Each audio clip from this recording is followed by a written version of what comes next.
Efesus pasal yang pertama, Efesus pasal yang pertama ayat yang ke-22 dan 23. Kitab Efesus pasal pertama ayat 22 dan 23. Haleluya.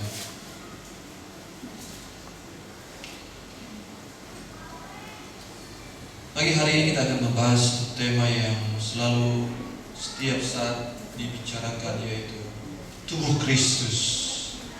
Tubuh Kristus, the body of Christ. Efesus pasal pertama ayat yang ke-22 dan 23. Dia berkata begini: dan segala sesuatu telah diletakkannya di bawah kaki Kristus, dan Dia telah diberikannya kepada jemaat sebagai kepala dari segala yang ada. Jemaat yang adalah tubuhnya, yaitu kepenuhan Dia yang memenuhi semua dan segala sesuatu. Kalau membahas tentang tubuh Kristus, maka pembahasan kita tak kurang dari puluhan sesi yang harus kita lewati, saudara-saudara kasih. Itulah sebabnya pagi hari ini kita hanya membahas saja sedikit tentang tubuh Kristus itu, terutama tentang suplaian tubuh Kristus, manfaat tubuh Kristus itu. Siapakah tubuh Kristus? Gereja adalah tubuh Kristus. Dan setiap orang Kristen masing-masing adalah satu anggota tubuh ini. Ya. Gereja secara individu, saudara-saudara kasih, ketika bersama-sama mereka menjadi tubuh Kristus. Secara individu dia adalah anggota-anggota daripada tubuh Kristus. Nah, tubuh Kristus itu dia menyuplai kebutuhan setiap anggota. Tubuh Kristus itu dia melindungi setiap anggotanya, saudara-saudara kasih. Sama seperti tubuh jasmani kita. Tubuh jasmani kita saling melindungi satu dengan yang lain, menyuplai seluruh anggota tubuh. Demikian pun tubuh Kristus. Ketika anggota-anggota itu ada menempel dalam tubuh, maka tubuh itu akan menyuplai, tubuh itu akan melindungi. Saudara, kalau kita belajar tentang surat Efesus, maka kita akan belajar banyak memang tentang tubuh Kristus. Pasal 1 membicarakan bagaimana Allah mengaruniakan segala berkat rohani di dalam sorga, supaya kita mengetahui kekuatan kuasa kebangkitan daripada Yesus Kristus. Pasal 1 juga membahas tentang Kristus adalah kepala gereja kita. Kemudian kalau kita bicara dalam pasal yang kedua, kitab Efesus membicarakan tentang kedudukan, bagaimana posisi tubuh Kristus. Gereja demikian kaya, pasal 2 kitab Efesus, sehingga Tuhan mengaruniakan keselamatan oleh anugerah Yesus Kristus. Pasal 3 membicarakan bagaimana rahasia Allah, yaitu bagaimana Allah menyatukan orang kafir dengan orang Yahudi sehingga mereka kemudian secara bersama-sama menjadi satu manusia yang baru. Kemudian pasal 5 membicarakan gereja sebagai tubuh Kristus. Dan kita harus tahu batasan-batasan mana sebagai anggota-anggota tubuh yang harus kita lakukan. Kemudian pasal yang ke-6 membicarakan sebagai tubuh Kristus, gereja itu diperlengkapi dengan senjata Allah. Jadi pasal 6, kalau kita membahas, saudara-saudara kasih, kitab Efesus, ya, secara keseluruhan tubuh Kristus itu, saudara-saudara, dia akan menghadapi satu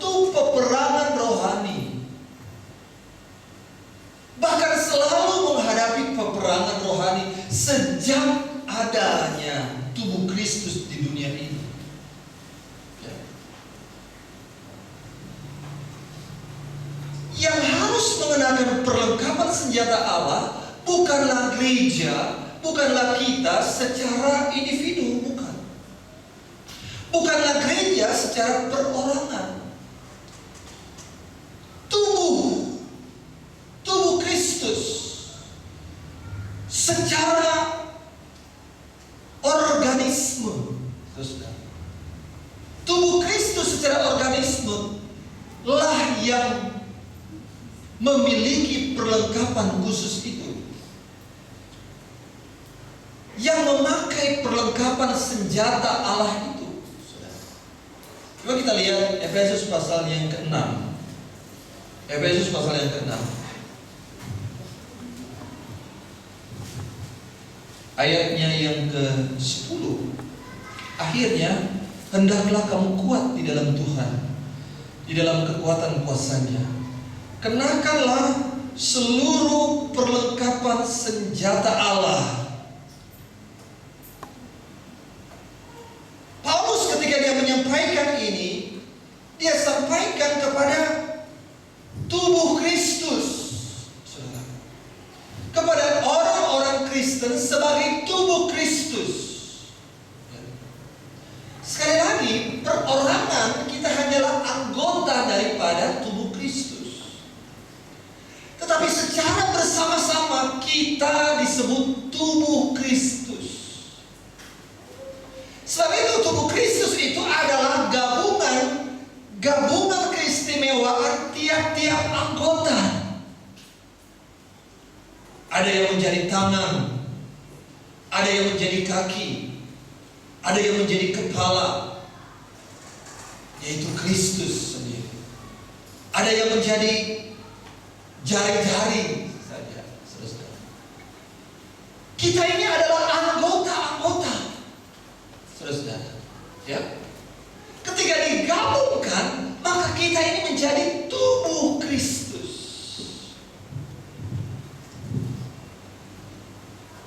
Perlengkapan senjata rohani tidak bisa dipakai oleh anggota seorang diri.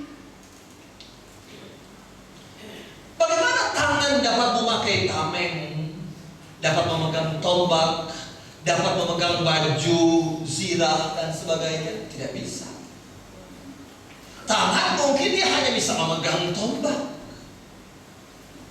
Itulah sebabnya ketika Paulus dia menyampaikan, kenakanlah seluruh perlengkapan senjata Allah. Yang dia maksudkan adalah gereja sebagai tubuh Kristus. Coba lihat. Kalau mau berperang, gereja itu harus tampil sebagai tubuh Kristus. Dan tubuh Kristus itu bukan individual. Tubuh Kristus itu bukan seorang diri. Tubuh Kristus itu adalah individu-individu, satu-satu orang yang bersama-sama. Kita secara bersama-sama membentuk tubuh Kristus. Dan secara bersama-samalah kita dapat memakai perlengkapan senjata rohani. Sekali lagi, banyak kali kita salah mengerti. Kita pikir kita sendiri dapat memakai perlengkapan senjata rohani. Gak bisa. Sendiri kita adalah anggota tubuh. Kaki misalnya.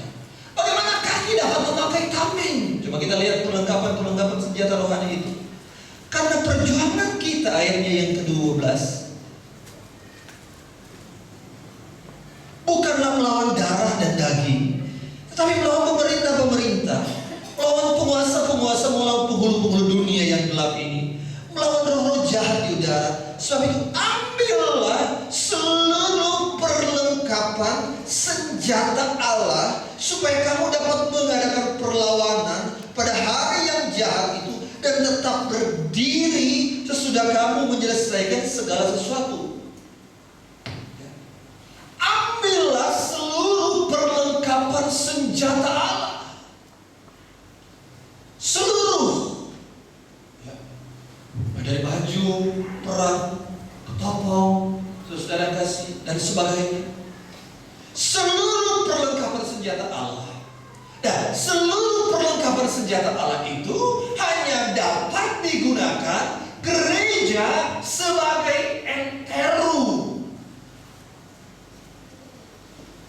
Gereja secara keseluruhan, gereja sebagai lengkap tubuh Kristus. Sehingga tubuh Kristuslah yang dapat berperang. Jadi peperangan itu dapat kita lakukan apabila kita bersama-sama. Karena perlengkapan rohani itu diberikan kepada gereja secara bersama-sama yang membentuk tubuh Kristus, bukan secara individu. Artinya mungkin secara pribadi kita sulit mengalahkan iblis. Itulah sebabnya untuk melawan kuasa-kuasa kegelapan, kita berkata, kita perlu bergabung. Kita perlu bersama-sama. Karena kadang-kadang iblisnya takut ketika satu orang berdoa. Tetapi kalau banyak orang berdoa, iblis mundur. Iblis mungkin tidak takut ketika ada satu orang yang memanjatkan doa. Tetapi iblis gentar ketika ada bersama-sama orang banyak.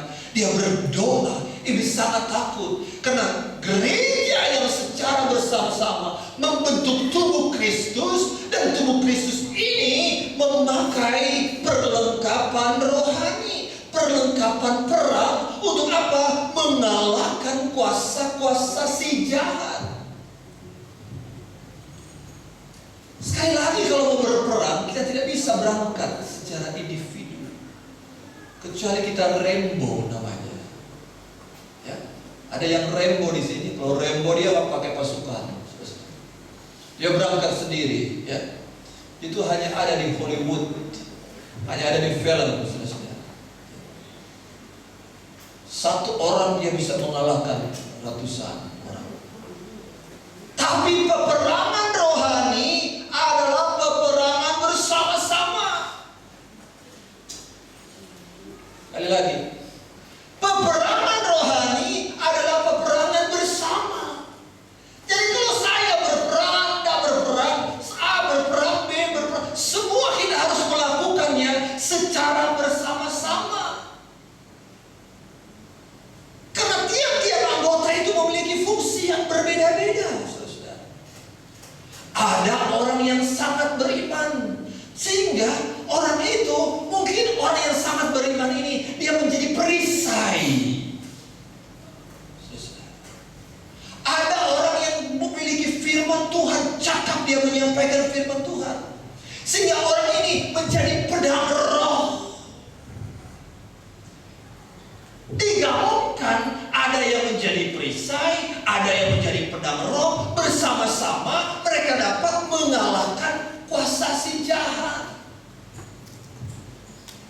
Saudara, saya ingin menyampaikan bahwa betapa bermanfaatnya kita ketika kita duduk bersama-sama. Betapa bermanfaatnya kita ketika kita ada secara gereja, bukan secara individu-individu yang berdiri sendiri-sendiri, yang berkata saya bisa hidup dengan hidup sendiri, saya bisa beriman sendiri, saya bisa berperang sendiri. Tidak bisa. Anda butuhkan orang lain. Saya butuhkan Anda butuhkan saya. Si A butuh si B, si C butuh si D, dan seterusnya. Kita bersama-sama akan sangat bermanfaat. Karena ketika kita bersama-sama, kita membentuk tubuh Kristus. Karena jika kita berperang sendiri, maka kita kemungkinan besar akan kalah. Makanya ketika Paulus dia berkata tentang peperangan rohani, dia berkata kamu, siapa kamu itu? Gereja Tuhan. Siapa gereja Tuhan itu? Orang-orang Kristen secara bersama-sama.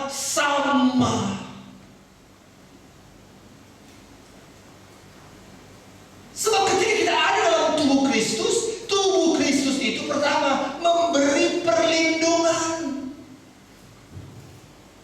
saudara. Ya.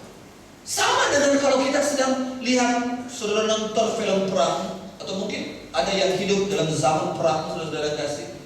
Orang perang, saudara kasih, mau perang, dia harus bikin dulu benteng sebagai tempat perlindungan, ya. Kubu pertahanan. Berperang ada perlindungannya, saudara. Gereja ada perlindungannya apa? Tubuh Kristus. Nah, oleh sebab itu, tubuh Kristus itu harus senantiasa bersekutu. Tubuh Kristus itu harus senantiasa bersama-sama, saudara. Sebatang lidi, saudara dapat berkata, saudara dapat memegang sebatang lidi, dan dengan gampangnya saudara akan mematahkan batang lidi itu.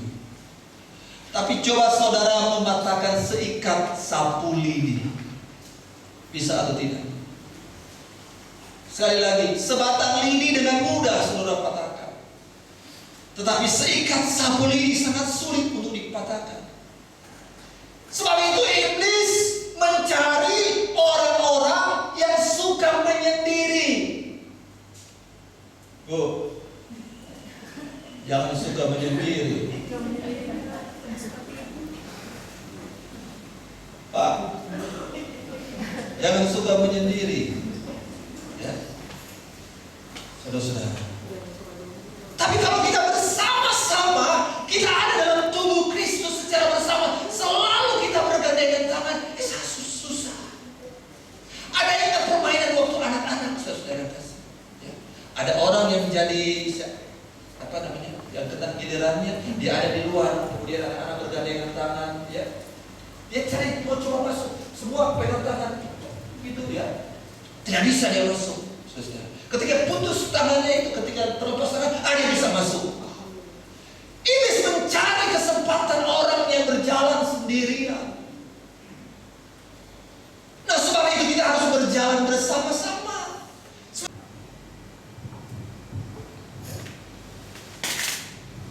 Demikianlah kita sebagai tubuh Kristus. Kita saling membutuhkan satu dengan yang lain. Kita ingat ketika orang Israel berperang, Keluaran pasal yang ke-17. Keluaran pasal yang ke-17, dia berkata begini. Keluaran pasal yang ke-17, ayatnya yang ke-8. Lalu datanglah orang Amalek dan berperang melawan orang Israel di Rafidim. Orang Amalek berperang melawan orang Israel di Rafidim. Lanjut. Musa berkata kepada Yosua, pilihlah orang-orang bagi kita. Lalu keluarlah berperang melawan orang Amalek. Besok aku akan berdiri di puncak bukit itu dengan memegang tongkat Allah di tanganku. Coba lihat pembagiannya. Yosua dia disuruh berperang, dia juga berperang tapi dengan cara yang lain. Ada bagian-bagian yang dibagikan. Ada bagian Yosua, ada bagian dia, Musa. Ya. Lanjut. Lalu Yosua melakukan seperti yang dikatakan Musa kepadanya dan berperang melawan orang Amalek. Tetapi Musa, siapa lagi? Harun, siapa lagi? Hur, naik ke puncak bukit. Ngapain mereka? Coba kita lihat terus baca. Terjadilah apabila Musa mengangkat tangannya, lebih kuatlah Israel. Tetapi apabila ia menurunkan tangannya, lebih kuatlah Amalek. Lanjut ayat terakhir kita. Maka penatlah tangan Musa, karena Musa itu manusia juga, rocker juga manusia, saudara. Musa juga manusia, maka penatlah tangan Musa. Sebab itu mereka mengambil, siapa mereka ini? Musa, siapa mereka ini? Harun dan Hur. Mengambil sebuah batu, diletakkanlah di bawahnya, supaya ia duduk di atasnya. Harun dan Hur menopang kedua belah tangannya, seorang di sisi yang satu, seorang di sisi yang lain, sehingga tangannya tidak bergerak sampai matahari terbenam. Even Musa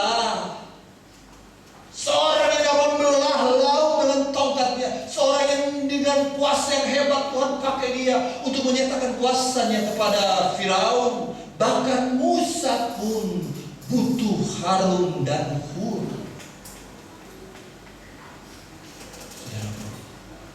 Kita butuh seorang dengan yang lain. Musa dia tidak berangkat perang sendirian. Dia suruhkan Yosua. Dia naik ke gunung bersama Harun dan Hur. Harun dan Hur mengangkat, menopang kedua belah tangannya, saudara kasih. Kita butuh satu dengan yang lain. Itulah sebabnya Tuhan Yesus, dia tidak pernah mengizinkan anak-anaknya, perhatikan saudara, Tuhan Yesus tidak pernah mengizinkan anak-anaknya hidup menyendiri.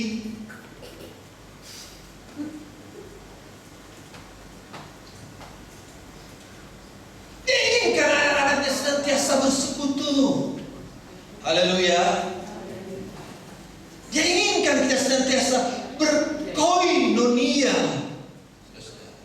bersekutu bersama. Karena ketika bersekutu ada kekuatan kita sebagai gereja Tuhan. Ketika kita bersekutu, kita menyatakan diri, saya anggota. Saya harus bersekutu karena saya mau dapat perlindungan tubuh. Ketika seorang diri saya hanya anggota, biarpun kuat tangan, dia tidak bisa berjalan sendirian, dia butuh kaki untuk jalan. Saudara kasih, ya. Biarpun hebat jari mungkin, dia butuh lengan untuk mengambil sesuatu. Jari nggak bisa berangkat sendiri, nggak bisa.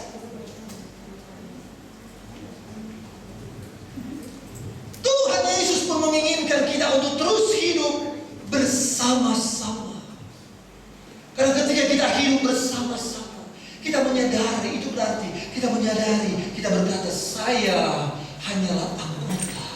Tetapi ketika kita bersekutu dengan yang lain, maka kita menjadi kuat. Ketika saya bersekutu dengan yang lain, kita menjadi tubuh Kristus. Itulah sebabnya, saudara kasih, penuhilah, datanglah dalam ibadah-ibadah. Saudara, bukan supaya gereja ini penuh, kolektanya banyak, bukan. Saudara, supaya ketika kita ada dalam persekutuan, saudara, kita menjadi kuat. Kalau kita ada bersama-sama, kita menjadi kuat. Jangan suka menyendiri. Cukup saja saya hari Minggu ibadah, tidak cukup. Penuhilah ibadah-ibadah di setiap jam-jam doa kita. Saudara, saya hari Senin, karena ya sejak hari Minggu itu ibu saya dia drop. Saudara, karena udah usia tua. Jadi kakak saya sebenarnya sudah dari sejak 2 minggu lalu suruh saya pulang. Tapi saya bilang saya masih ada doa 10 malam. Jadi saya tunda terus sampai hari Minggu kemarin. Kemudian akhirnya ya sudahlah saya pulang, saya bilang, untuk nengok orang tua, saudara. Ketika sampai hari Senin di kampung, kakak saya berkata, di sini ada KKR. Berapa hari KKR? 4 hari. Saya bilang, kalian gak capek ya? Baru selesai ibadah 10 hari, udah KKR. Kakak saya berkata, kita di sini setiap hari ibadah.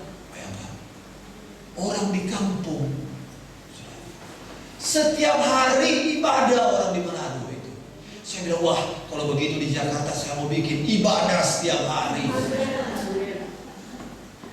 Saya bilang, kalian gak capek ya? Saya aja capek. Orang ibadah 10 hari doa, terus saudara kasih, udah mau KKR lagi. Dia bilang, kita di sini setiap hari ibadah. Bayangkan, daerah Kristen di mana-mana ketemu gereja, tapi mereka setiap hari ibadah, setiap hari bersekutu, dan saya lihat setiap hari Tuhan menambahkan. Nah kita, saudara-saudara, haleluya, haleluya, saudaraku. Karena ketika kita bersekutu, itu berarti kita menyatakan diri, saya ini adalah anggota tubuh yang harus bersama si Eda ini, si Lai ini, yang harus bersama si Bapak ini. kekuatan, iblis takut, iblis mundur. Ya saudara, ya, itulah sebabnya kita buka. Karena minggu-minggu ini, saudara, kita masih berada pada minggu-minggu Pantekosta. Ya, kita masih kuat ingatan kita akan berita Pantekosta. Kita lihat Kisah Para Rasul 1 ayatnya yang keempat. Kisah Rasul 1 ayat yang keempat. Kisah Rasul 1 ayat yang keempat. Perintah Tuhan Yesus pada suatu hari ketika Ia makan bersama-sama dengan mereka, Ia melarang mereka meninggalkan Yerusalem dan menyuruh mereka. Tuhan selalu bersabda kepada mereka. Kepada siapa? Seluruh murid bersama-sama bersekutu. Saudara, Tuhan mau berhubungan dengan gereja sebagai tubuh Kristus. Bersama-sama.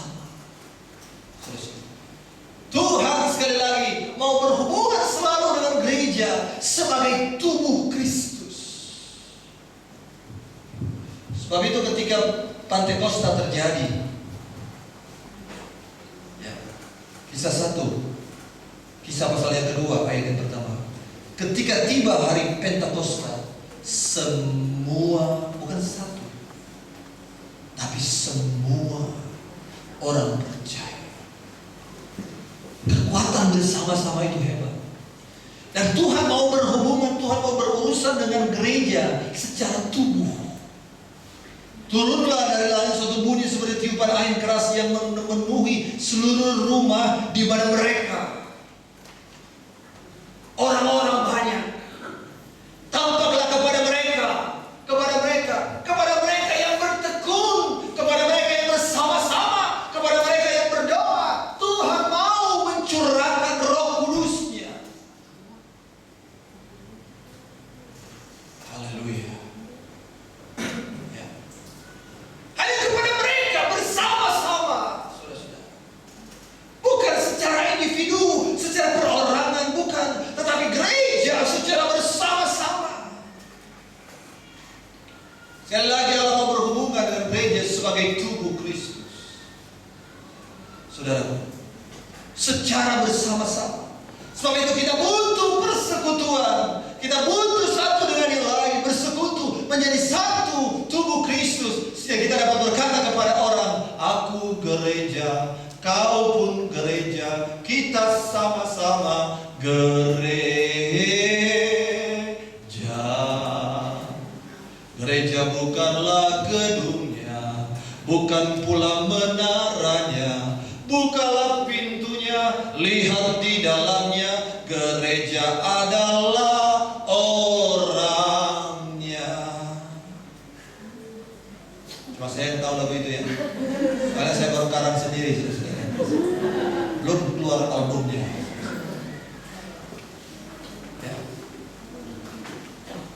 Nah, bagaimana kita menjadi tubuh Kristus yang benar? Ini persoalan juga. Kita harus tahu sebagai tubuh Kristus, kita harus mengerti betul, menyesuaikan diri dengan saudara-saudara kita yang lain. Untuk dapat bersama-sama kita harus menyesuaikan diri. Saudara, itulah sebabnya kalau kita mau menyesuaikan diri menjadi tubuh Kristus, hal pertama yang harus kita pastikan, maka kita sudah ditanggulangi oleh Kristus. Kenapa kita perlu penanggulangan Kristus dalam hidup kita? Karena dengan penanggulangan Kristus, maka mengikis segala ego kita, mengikis segala keinginan diri sendiri, mengikis segala kemuliaan diri, sehingga kita akan melihat satu dengan yang lain itu sebagai sesama.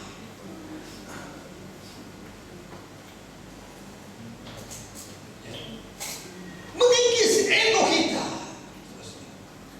Kita perlu ditanggulangi saudara-saudara Kristus. Ya, siapa kita? Saudara-saudara Kristus. Kristus sebagai yang sulung, kita ini adalah saudara-saudara Kristus. Ibu bapak Kristus, saudara-saudarinya Kristus. Perlu penanggulangan salib Kristus untuk menyadari hal ini. Kita perlu juga penanggulangan Roh Kudus. Saudara tahu apa yang terjadi ketika Roh Kudus datang memenuhi gereja Tuhan? Apa yang paling hebat ketika Roh Kudus memenuhi gereja Tuhan? Bukan mujizat. Mujizat sudah mereka lakukan sebelum Roh Kudus pun dicurahkan. Mujizat pun sudah terjadi. Yang paling luar biasa terjadi adalah mereka memandang seorang yang lain dengan cara yang berbeda. Tadinya begitu nampak perbedaan, tetapi ketika Roh Kudus itu dicurahkan, sekarang mereka hidup secara bersama-sama, memandang seorang yang lain sebagai sesama. Siapakah sesamamu ketika orang bertanya? Tuhan Yesus menerangkan tentang orang yang berjalan turun dari Yerusalem, saudara kasih. Di tengah jalan dia dirampok. Ada orang lewat hanya membiarkan saja. Ada orang-orang pemimpin agama lewat, biarkan saja. Saudara kasih. Tapi ada seorang Samaria. Dia melihat orang itu. Dia tidak hanya bilang kasihan. Ini orang sesamanya. Ketika dia mengalami kesakitan, dia merasa berempati kepada dia, bersimpati kepada dia. Dia turun dari keledainya, kemudian dia merawat lukanya, dia bawa ke tempat, dia obati dia kemudian dia keluarkan sejumlah uang. Inilah sesama, kata Yesus. Mereka melihat satu dengan yang lain dengan cara yang sekarang sangat-sangat berbeda ketika mereka belum dipenuhkan Roh Kudus. Mereka melihat seorang saudara itu benar-benar menjadi saudara, benar-benar menjadi sesama. Inilah kebersamaan. Kita buka kembali Kisah Rasul pasal yang kedua, saudara yang kasih. Cara hidup jemaat selalu harus menjadi pedoman kita. Kisah Rasul pasal yang kedua ayat 41 dia berkata, saudara, Kisah Rasul pasal yang kedua ayat 44 saja. Dan semua orang yang telah menjadi percaya tetap bersatu, bukan di mulut saja. Banyak orang bernyanyi di gereja, kau sahabatku, kau saudaraku, tiada yang dapat memisahkan kita.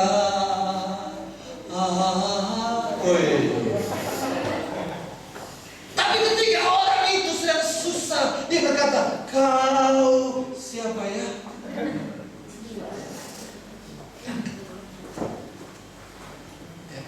Ketika orang itu minta bantuan di gereja, kita berkata, kau sahabatku, saudaraku. Ketika orang itu susah, kita berkata, kau siapa kau ini? Bukan sampai di mulut saja. Kita baca ayat itu, dia berkata begini, ayat 44. Menjadi percaya itu tetap bersatu. Apalagi segala kepunyaan mereka adalah kepunyaan bersama. Udah jadi belum ini di gereja? Sejauh. Ya. Selalu ada dari mereka yang menjual harta miliknya, lalu membagi-bagikannya kepada semua orang sesuai dengan keperluan masing-masing. Kamu perlu apa? Oh, saya perlu uang untuk ini. Bentar ya, saya jual dulu tanah saya.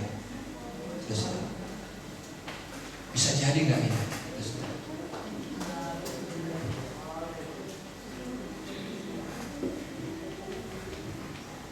sebagai tubuh, peduli dengan orang lain. Saudara, peduli dengan sesama, peduli dengan kebutuhan. Karena kita ini harus ditangguh, itulah sebabnya kita harus ditanggulangi dulu oleh Roh Kudus supaya kita memandang orang yang lain sama seperti kita mengasihi diri. Demikian pun kita memandang orang itu.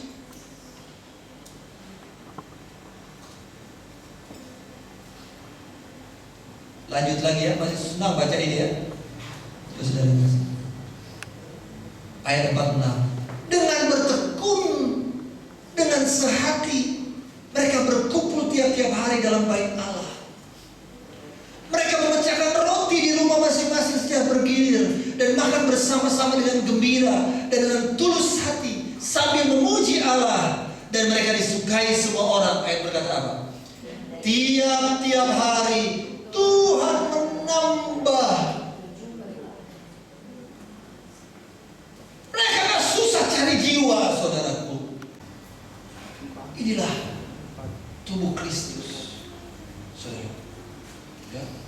Sebab itu kita perlu ditanggulangi dulu oleh Roh Kudus supaya kita dapat memandang seorang yang lain. Saudara, kita perlu bersama-sama dalam hidup ini. Saudara, karena doa satu orang mungkin iblis tidak gentar, tetapi ketika engkau bersama-sama berdoa, doa satu orang iblis tidak takut. Tetapi ketika kita ada bersama-sama, iblis gentar, saudaraku. Ya. Itulah sebabnya kita butuh satu dengan yang lain, saudara-saudara. Saya mengajak saudara untuk hadir terus dalam ibadah-ibadah, ibadah wadah. Jangan saudara, ibadah lagi.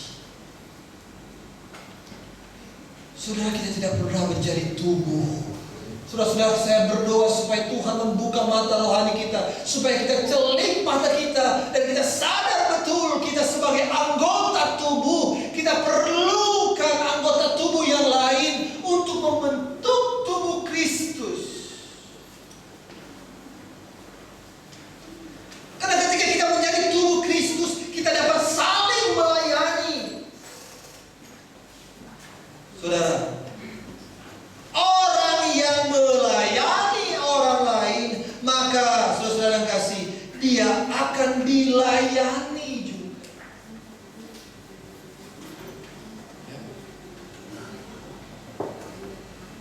Yesus ketika dia melayani seorang perempuan Samaria, saudara-saudara, waktu itu dia dan murid-murid sangat lapar. Kemudian murid-murid sedang cari makanan di kota. Selesai dia berbicara dengan perempuan itu, dia memberitahukan tentang air hidup kepada perempuan ini. Saudara kasih memberitahukan tentang jalan. Ya. Mereka datang membawa makanan. Tuhan berkata, saya sudah kenyang. Tuhan Yesus berkata, saya sudah kenyang. Saudara, orang yang mengenyangkan orang lain akan merasa kenyang, akan dikenyangkan. Orang yang melayani orang lain akan dilayani dengan sendiri. Orang yang memikul beban orang lain akan sangat mudah memikul bebannya sendiri. Ini tubuh. Kita bersama-sama. Ya. Satu tangan Anda dapat mengangkat 5 kilo.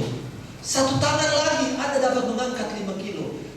Logikanya kalau 2 tangan maka akan mengangkat berapa kilo? 10 kilo. Tapi coba saudara buktikan, saudara bisa mengangkat sampai 20 kilo dengan 2 tangan. Itu baru 2 tangan yang disatukan. Ya. Jadi kalau satu tangan bisa mengangkat 5 kilo, satu tangan kiri dapat mengangkat 5 kilo. Logikanya kalau digabungkan maka saudara mampu mengangkat 10 kilo. Tapi pada kenyataannya kalau 2 tangan digabungkan, Anda bisa mengangkat sampai beban berlipat-lipat. Artinya ketika kita bersama-sama, maka kita dapat menanggung beban satu dengan yang lain. Bersama-sama kita akan sangat dimampukan.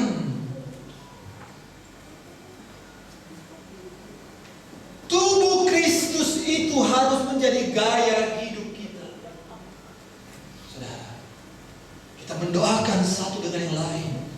Saya senang ketika mendengari Pak Dedes, saudara kasih sakit, kemudian tim doa langsung ke sana. Saya pun benar mendapat kabar, saya berdoa juga, saudara. Ketika saya sampai cepat-cepat ke sana, saya pikir, Ibu Pak Dedes masih sakit. Saya ke rumah sakit, dia sudah keluar. Saya langsung ke rumahnya. Saudara, ini tubuh merasa satu dengan lain itu sebagai sama, sebagai anggota. Tidak pernah kaki kita sakit, kemudian mulut dia berkata, rasain kamu. Ada nggak? Ada nggak dalam satu tubuh atau dirimu sendiri? Tanganmu sakit, kemudian mata dia berkata, rasain kau tangan. Kalau sebagai tubuh dia merasa tangannya sakit, mulut yang berkata, aduh. Tangan bisa berkata aduh enggak? Habis. Kalau ada satu yang senang, semua senang. Ya.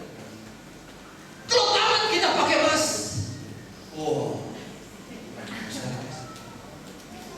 muka pun senang. Mata kita selalu melirik di tangan.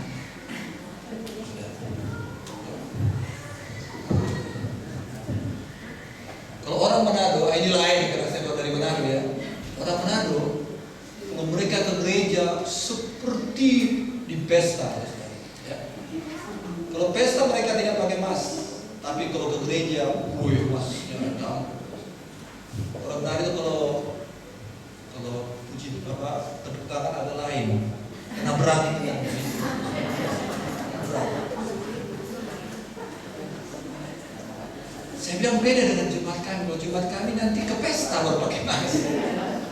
Kalau di gereja mereka jarang. Ya. Senang karena pakai mas. Hatinya senang. Saudara. Tidak ada kaki sakit, mulut berkata rasain kamu. Merasa seperasaan, senang bersama. Inilah tubuh. Itulah sebabnya kita butuh bersama-sama. Kita tidak bisa berdiri sendiri demi sendiri, individu tidak bisa. Kita butuh bersekutu bersama-sama. Itulah sebabnya saudara, jangan pernah menyendiri. Ayat berkata harus semakin giat kita melakukan persekutuan. Ketika kaki bisa melangkah, melangkahlah ke ibadah, saudaraku. Ketika kaki bisa melangkah, melangkahlah ke persekutuan.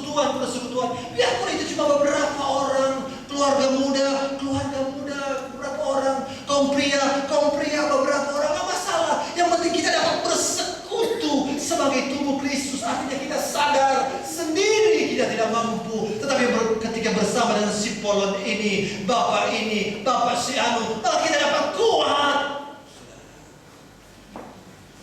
Haleluya. Kita butuh doa bersama-sama.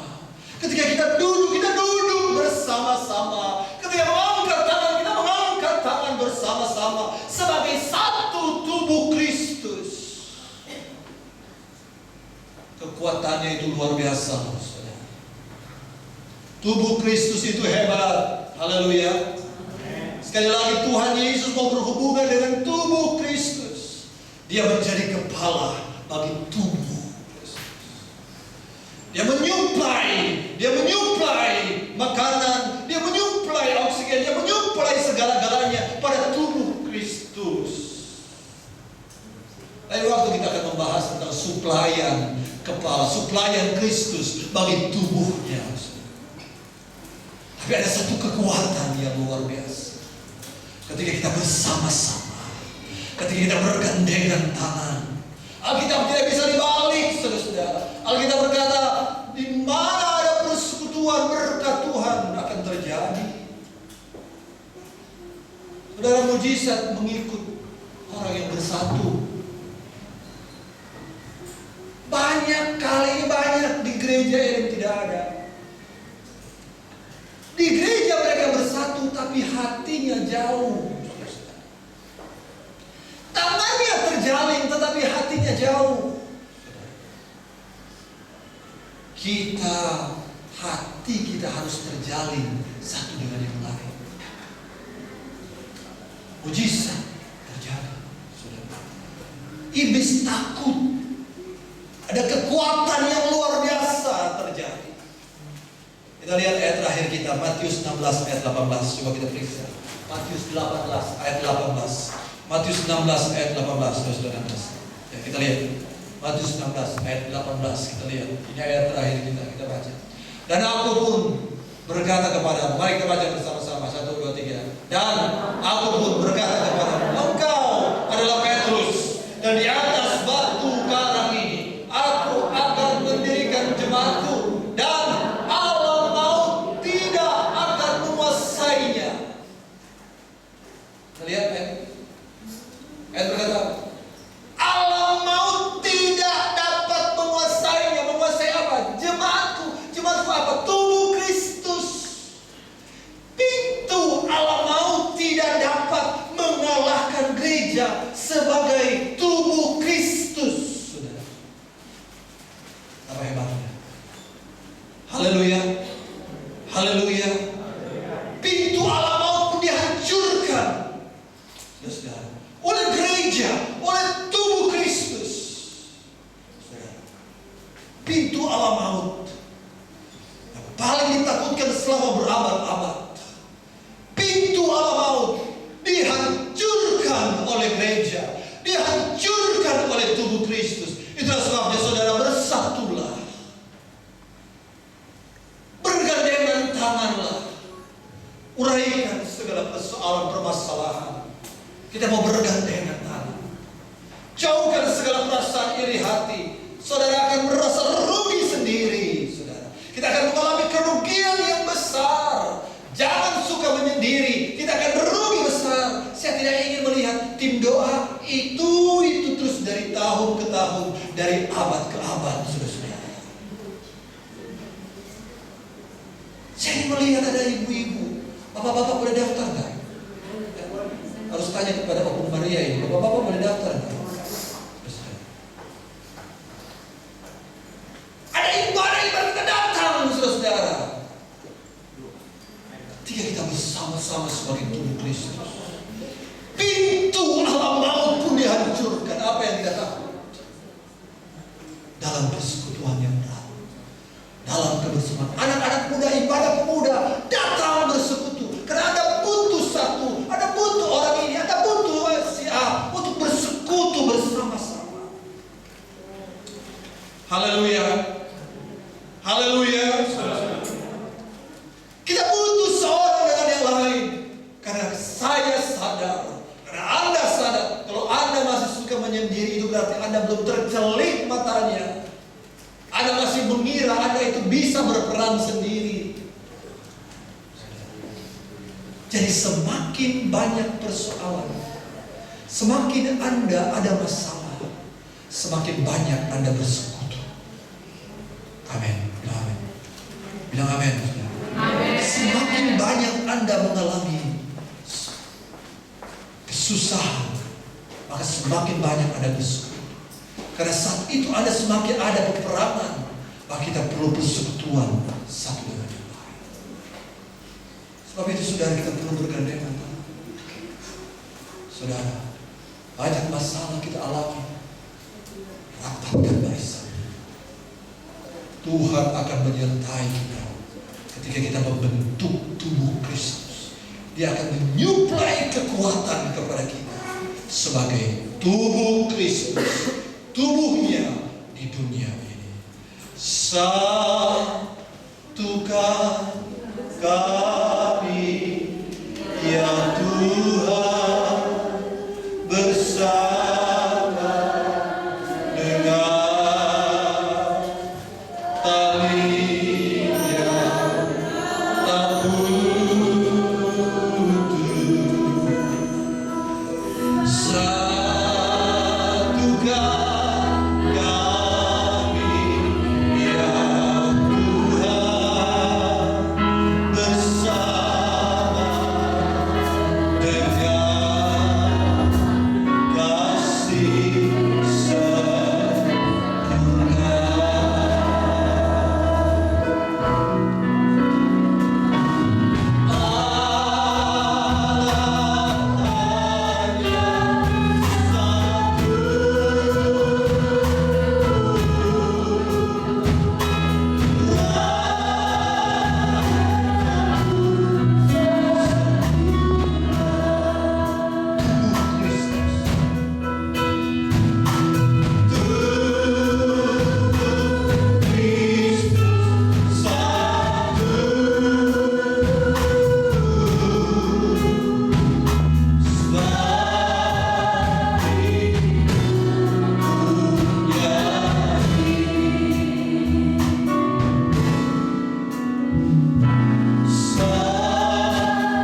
bersekutu sebagai tubuh Kristus, akan ada mujizat terjadi.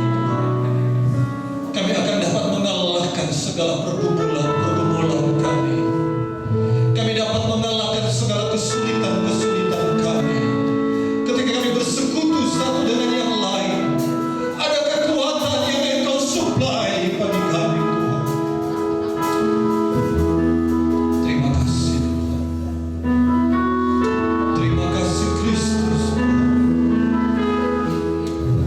Oh, haleluya, haleluya. Kami mau bersatu